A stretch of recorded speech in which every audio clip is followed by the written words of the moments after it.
So for the first part of this project, we are going to be making our animal. And again, you can choose whatever animal you like. It can be realistic or it can be exaggerated or cartoonish, but I want it to be an original design. So that's what I'm looking for with this project. So I've got mine that I've made here, and we're going to start off by making a wire frame that we're then going to cover with aluminum foil. From there, we're going to take layers of the clay and build up the surface till it's what we want it to look like. The supplies you'll need for this project are first a surface to work on. So this clay uses water, and so you want something that's non-permeable. So this is a nice cutting mat I can use. I can wash it off later. You also might be able to use something like a paper plate that has a coated finish. Even a regular paper plate will work just fine. It might just absorb some of your clay. Or a sheet of wax paper underneath where you're working. You just don't want to work on like a wood surface because it might damage the surface. You'll also want this kind of clay. So this is a paper clay. It is air drying and it dries to be really lightweight. So our sculptures are going to be nice and lightweight when we're finished with them, and that's because of this paper clay. It's also a fairly strong clay, so if something gets broken later on, it's fairly easy to repair just using extra clay. So this is the kind of clay we're using. And then tools to sculpt with. You can use specific sculpting tools like this one that's made for sculpting, or you can use, you know, whatever you have around your house. I have a chopstick, an X-Acto knife, toothpick, a nice spork here. You can use, you know, plastic cutlery, anything you've got around the house that you think will help mold your material nicely. You just don't want to use anything that you're going to eat with later. So these are all good things to use. You'll also want some aluminum wire. This is 14 gauge aluminum wire, and if you're working with kids, you always want to get aluminum wire as opposed to other kinds of wires, because a lot of times those wires contain lead. So this is nice 14 gauge aluminum wire. It's also really easy just to bend with your hands, which is why we like to use it. You'll want a dish with a little bit of water in it, a cloth or something to smooth our sculptures, and then you'll want tin foil. And this tin foil is going to be used to bulk out the interior of our sculptures.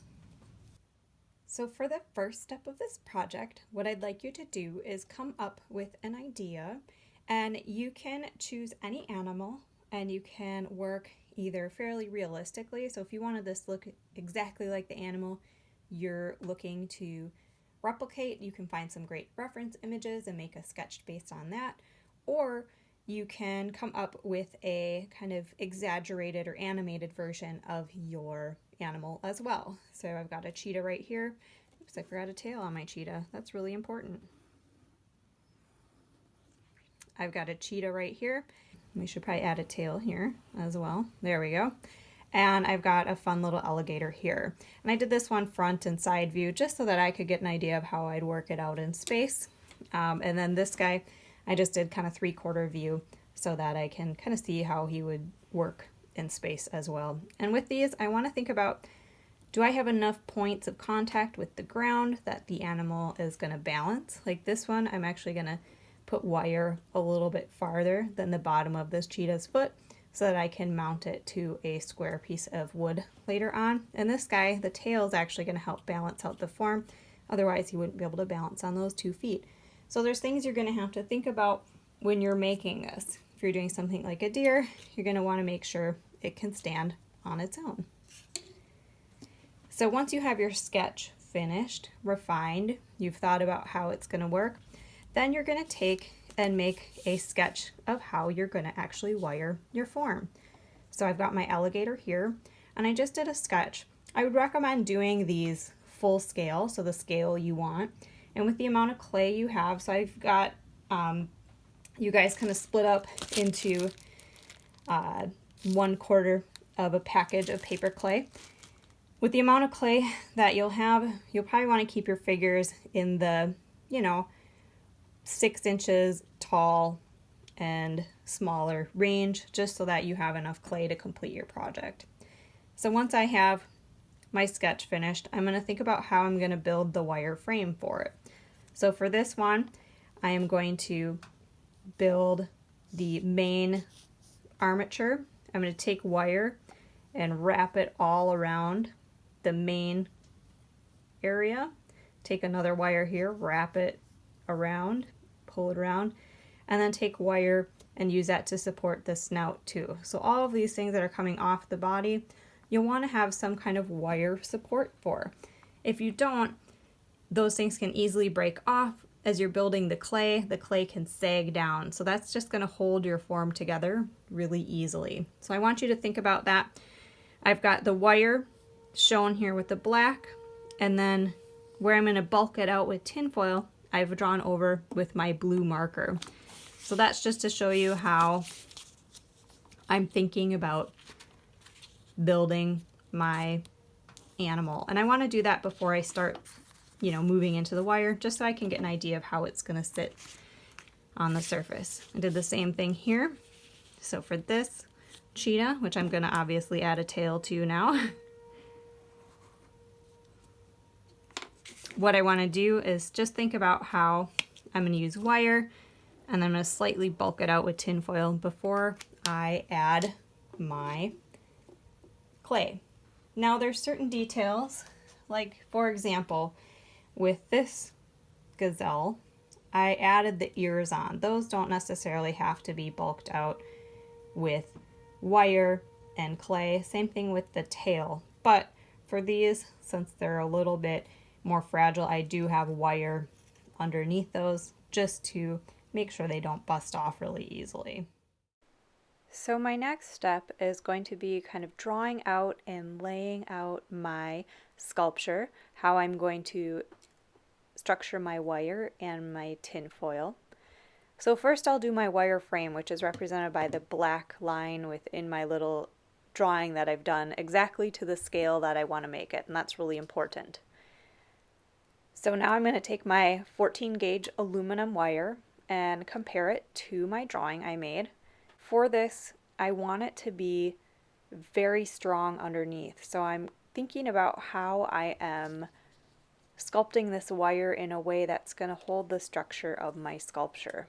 So I twist it upon itself to create that main form. And this can be really helpful because it makes it nice and sturdy to attach the other forms to. And I'm going to add a little bit of extra wire underneath the feet so that I can push that into my base later on. You don't have to do this if you're not doing a base. Now for the arm, you can see I've attached it on one side, and then I keep running that wire all the way across that central area, and that keeps it nice and sturdy. I'm going to do the same thing for the tail. I'm going to attach one side of the wire, keep that long edge of the wire going, and just wrap it around a bunch of times and make sure it's nice and stable before I cut off the end. It's nice and sturdy. It's not going to move around, and it's going to create a nice structure for my sculpture. I'll show you quick here what I mean too by not having it be sturdy enough. So if I were to make two arms and attach it to that central area, just wrap it around once, it's going to be super not stable. It's going to fall off, and it's going to be hard to sculpt on.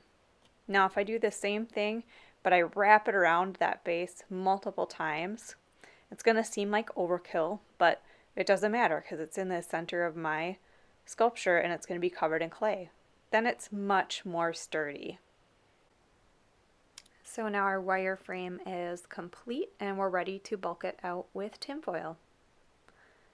So to use the tinfoil, I'm going to kind of fill it into those blue areas of my drawing I've done, my 2-scale drawing, and I'm going to tear it into these long strips and basically just wrap these strips of tinfoil around the wire. My aim with this is to fill in the form as much as I can without making it too thick. So my clay is going to be about 1/4 of an inch thick on the surface, or maybe a little bit thicker. So the rest of that body of my sculpture is going to have to come from this tinfoil. I also want to keep the tinfoil fairly rough, but still really pressed down pretty hard. And the reason you want it to be rough as opposed to smooth is it'll actually hold on and grip the clay better as you put the clay on the surface. If there's little parts that are sticking down, you can also add little strips of tape. You just don't want the whole surface covered in tape. So I'm going to continue to work all of the tinfoil into the surface here and bulk out my entire sculpture, and then take a second just to look at it compared to your drawing. And I'm kind of seeing here that it's a little bit too thin in the side of the head, so I'm going to add a little bit more tinfoil. And sometimes to add to something that's already kind of bulked out most of the way, I'll create the shapes that need to go underneath the surface and then take one long strip, kind of push it around, wrap it around to stick those little areas on there nicely. And you can see I'm just pushing it down pretty hard into that surface to get it nice and even. And now we're ready to add our clay. So I'm going to take my paper clay, which I store in a bag to keep it nice and moist. Just take out what you need at the time. Don't leave it all out sitting on the counter. And I'm going to push this into little thin pieces that I'm going to attach one by one to kind of start bulking out my figure. I'm using water on my finger here to kind of smooth the clay together, pressing it out into these little sheets, so I'm working slowly to build it up, and using that water and kind of the texture of my fingertip to blend the clay together or join it. I can also use a tool here, like my wooden tool that I have, or something like a chopstick, or even the back of a spoon. You could use something like a butter knife here as well, would work nicely. And basically, I like to work from the center of the figure, so that main torso of it outward. And that's just because it would be a lot harder to work on the limbs first and then get that torso in afterwards. So I kind of start from the central areas and work outward from there. As I'm doing this, I'm pressing the clay into the surface, again using that water. I can also use a cloth to blend the clay together. I'm just using an old t-shirt here. And if there's areas that are really, really protruding, I feel like a wooden or smooth tool of some sort is the best way to kind of smooth out the surface. Now you could add texture if you'd like too, so it doesn't need to be super smooth. Say you were doing something that was covered in fur, you could use that tool to create a texture on the surface, or press something like sandpaper into the surface to create texture on the surface. But I'm going for smooth with this one. I think the limbs are one of the hardest things to get. I tend to wrap them in clay first and then smooth them out as I go. But they can be a little unwieldy. Another technique you can use here that I'm not doing is you can put down a little bit of clay, let it dry for a day, and then add more to it as you go. Sometimes that can make it a little bit more stable. When I'm attaching clay in small areas, another thing I like to do is score the surface. So for this, I'm scoring the surface just to kind of blend the two areas together with a little toothpick, and then further smoothing it with water and my wooden tool to get it nice and smooth so that you're not seeing those transitions between the clay that I'm putting down and the clay that's already there. So now I'm going to jump ahead to being finished with just adding those legs and tail on and show you how I'm going to do things like the details of the shirt. So for this, I'm going to take a really thin piece of clay. I'm going to cut the bottom edge of it to be nice and smooth. I'm going to use water to kind of attach it and adhere it to the surface. I use it on both the clay and where I'm pressing down. And then I'm going to use my finger and my tool. You can see I kind of just score it with my fingernail there. You could use a toothpick to do that. And I'm just kind of dissolving this clay on the bottom part to add that t-shirt. So smoothing it out so it looks like that shirt is coming up away from the form a little bit. So this is a fun way to add some detail. I'm also going to do something similar around the hands, but instead of building that clay up dimensionally, I'm going to use an X-Acto knife to kind of press down the clay underneath. You want to make sure you're doing this while the clay is still damp if you're doing this technique. Now I'm going to make the little cuffs of the bottom of the pants. Just doing really thin strips. I'm scoring and wetting that surface and wetting my hands as I add that. And then I'm going to add some detail of the jeans, just the seams of the jeans. You could use a toothpick for this. I'm using an X-Acto knife here. This just helps to have some visual texture to what you're doing when you start to paint it later on. Now I'm going to do some of the details of the face. I'm scoring down, I'm adding that little area of the muzzle of my little cheetah here. Wetting both sides after I score it. That's going to help it adhere to the surface really, really well. So in that sense, it's a lot like ceramic clay.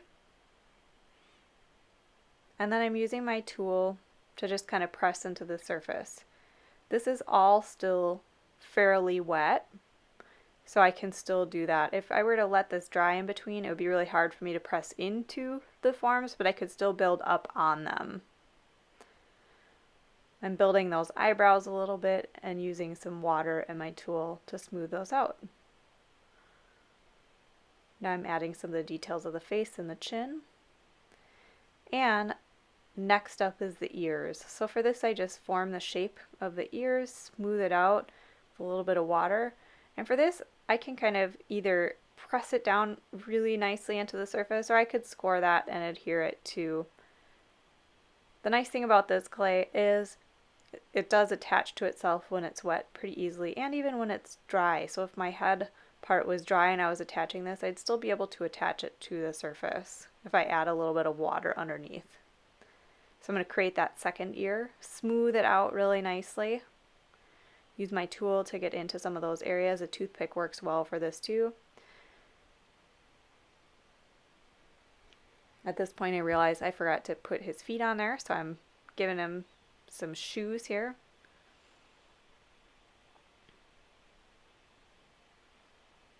And you can see I have that little bit of wire underneath sticking out. That's just going to be so that I can attach it to my base.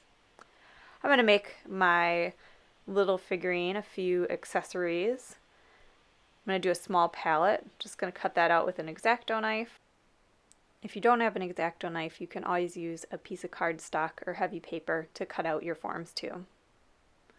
I'm also going to make a little paintbrush, and I'm just going to take a toothpick, cut it to size, and add just a little bit of the clay, which will stick to that surface really nicely, to the end to create my brush form. And so my figurine is finished. I'm going to clean up my space. I'm going to let it dry. It should dry for 24 to 48 hours. You'll tell when it's dry because it's not going to be cold to the touch, and it's going to turn a bright white. If it cracks at all as it's drying, you can always add a little bit of watered down clay into the cracks to fix it, so don't worry if that happens. Now after your clay is completely dry, you are going to paint it. And to prepare your surface to paint, you can take a little bit of sandpaper if there's rough areas. I'm just using a medium or fine grit sandpaper. You can also pop any areas off with an X-Acto knife if you need to. I just had a few little areas that I wanted to smooth out where there were a few fingerprints that I just wanted to get smoothed before I moved on. If your object is textured, you might not even need to do this step. I also used a brush to brush off any dust. So I'm using a set of acrylic paint. These are just cheap acrylic paints from the craft store. And I'm using water as well with them, and I'm going to mix my colors. The great thing about this paper clay is you can paint right on it. You don't need to prepare the surface. It's really highly absorbent. So sometimes for the first layer I like to add quite a bit of water to it, but you'll kind of test that out. You can do it opaquely, so at full strength of the paint, or you can add a little bit of water to achieve almost a watercolor-like effect. It's really up to you and the kind of surface you want. But if you want the paint to feel a little bit more organic or a little bit more textured, so if you're working pretty representationally, you can layer this paint to create more depth. Now a quick tip I want to show you is you could use something like paper while you're working on areas that are hard to reach so that you don't smudge it onto the main form. You can also use your tape that we have, so any kind of masking tape, to tape around areas within your sculpture that you don't want to get paint on them while you're working on other areas of your sculpture. So now I'm going to move into painting some of the details of the face, and I'm going to add layers of paint as well. I'm doing some of the spots of my cheetah, some of the facial features. I can always go back into those if I need to later on too. So if I make a mistake, the nice thing about acrylic paint is that I can just cover it up with more paint and it goes away. So mistakes are not permanent, which is really nice. So now you can see I'm using a little bit of a lighter version of my orange, and I'm watering it down a little bit with a wet brush to kind of blend it into that background color. So this is going to add kind of a lifelike texture and feel to my sculpture. So I'm going to keep layering that on. I like to wait until the paint dries to add layers over the surface, but because this paper clay is so absorbent, the paint tends to dry pretty quickly. When I'm doing this, I am going to look at a reference image just to see where the spots are on the surface of the cheetah's head and if I am fairly accurately representing them. So now I'm going to go into some of the details here of the eyes and the tail. This is a lot of fun. It's very meditative at this point because you're just kind of painting what you see in your reference images. And I really like how that tail turned out with the faded from dark orange to almost white towards the tip, and then that second layer of paint over it to create those stripes. Now I did the shoes, just a plain grayish black, and now I'm mixing the blue for the denim. And for this I actually used a fairly watery paint to create that texture and feeling of denim. It's a little bit transparent, and then I am doing a little bit lighter blue for the cuff. I want these to look pretty realistic, so I'm going to go with really realistic colors. And then once I'm done with the pants, I am going to work on this palette. And for this, I'm going to mix a light brown and a lighter brown and just kind of streak over in transparent layers to create that look of wood. So you can do a lot with just little layerings of paint. I'm going to make that wood handle on that brush and then paint the tip black to make it look like it has been used to paint. And then I'm going to actually add colors to my palette.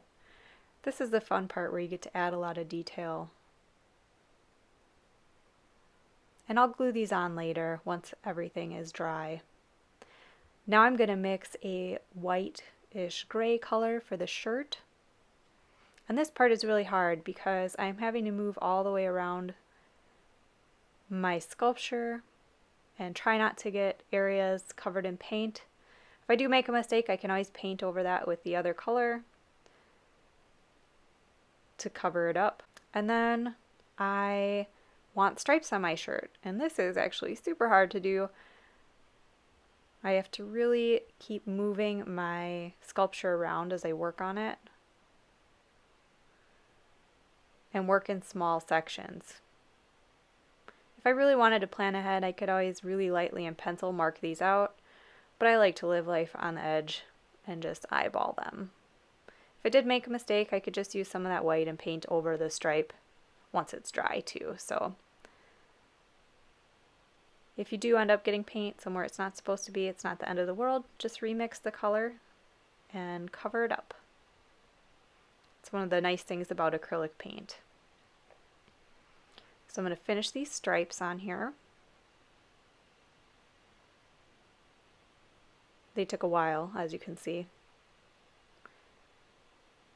And work on one of my most favorite parts, which is taking just a little dot of white paint and adding a little highlight to the eyes and the nose because those are shiny. I think that gives it just a little extra life. So that's something you can consider doing with your sculpture as well. Now I'm just looking at it, popping in any extra little white areas or lightening up anything I need to do, or adding little details, checking it over, making sure it looks how I want it to look. And now that my sculpture is painted, what I'm going to do is make a base for it and glue it together. So for this base, I am using insulation foam that I got at the hardware store, but you could use really anything. I just cut it down to the size I wanted. You could use a wood block for this. You could use scrap cardboard if you had it. Just make it look nice.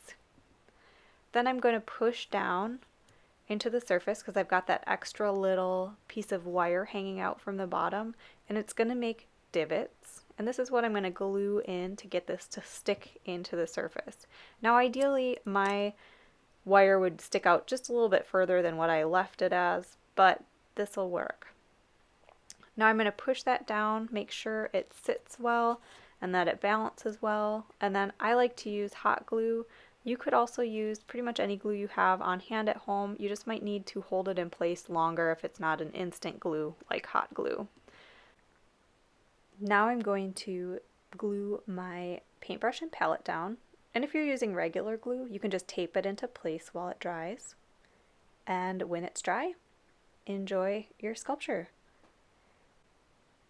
And thanks for working along with us today.